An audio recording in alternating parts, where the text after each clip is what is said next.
Himachal Pradesh ministerial service union ने जयराम सरकार को कर्मचारी, पेंशनर तथा मजदूर विरोधी बताया है। प्रेस वार्ता को संबोधित करते हुए सर्विस यूनियन के पूर्व प्रदेश अध्यक्ष बालकृष्ण कपूर ने कहा कि सरकार अधिकारियों की कठपुतली बनकर रह गई है और कर्मचारी, मजदूर, बेरोजगार तथा आम गरीब लोग सरकार से अपनी अनदेखी का इन उपचुनावों में बदला लेंगे। उन्होंने कहा कि कर्मचारियों को वर्ष 2016 से दिए जाने वाला छठा वेतनमान अब तक नहीं दिया गया है और महंगाई भत्ता, जो कि सभी सरकारें केंद्र की तर्ज पर देती हैं, उन्हें भी बहुत कम दिया गया है। उन्होंने कहा कि आशा वर्कर, सिलाई कढ़ाई, अध्यापकों सहित ईमानदारी से कोरोना काल में अपना काम करती रही तथा वैक्सीनेशन में अपनी ड्यूटी ईमानदारी से दे रही हैं, उनके लिए भी सरकार द्वारा कोई नीति नहीं अपनाई गई है। उन्होंने कहा कि आशा वर्करों, जिनका मानदेय 2700 रुपये मासिक किया गया, उन्हें बीपीएल से बाहर कर दिया गया। उन्होंने कहा कि Himachal Pradesh ministerial service union सरकार को सबक सिखाने के लिए कर्मचारी और पेंशनर्स उपचुनाव में सरकार के विरोध में वोट करेगी। जो है वो आशा वर्कर ने किया। अभी भी जो वैक्सीनेशन का काम चला हुआ उसमें रात दिन वो काम कर रहे हैं, लेकिन उनका जो है वो मानदेय इन्होंने कम कर, उनका मानदेय 2700 किया, 200 रुपया बढ़ाया और उनको बीपीएल से बाहर कर दिया। इसके अतिरिक्त सरकार ने वायदा किया था कि जो कॉन्ट्रैक्ट एम्प्लॉइज हैं उनको 3 साल के बाद 2 साल किया जाएगा। पिछली जो राजा वीरभद्र सिंह जी की सरकार थी उसने 8 साल से उसको 3 साल किया। 5 साल का पहले 8 साल के बाद कॉन्ट्रैक्ट एम्प्लॉइज रेगुलर होते थे, लेकिन उसको बाद में 3 साल किया। लेकिन इस सरकार ने वायदा किया था कि हम आकर के उसको 2 वर्ष करेंगे, लेकिन ये 4 वर्ष का समय हो गया। इन्होंने कोई भी बेनिफिट जो है वो कर्मचारियों को नहीं दिया।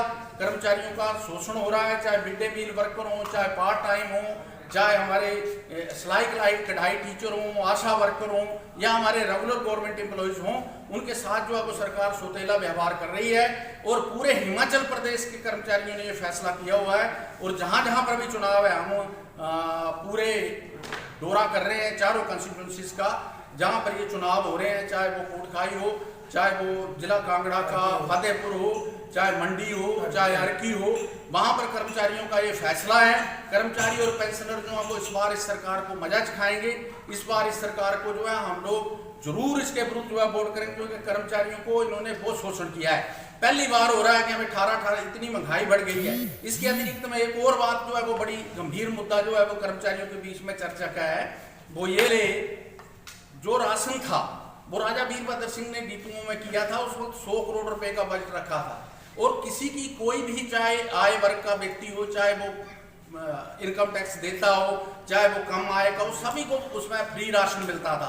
लेकिन अब इन्होंने आयकर की कंडीशन लगा करके उसको भी जो है वो डिपुओं में बंद कर दिया। एक तरफ जहाँ महंगाई है, एक तरफ जहाँ इतनी ज्यादा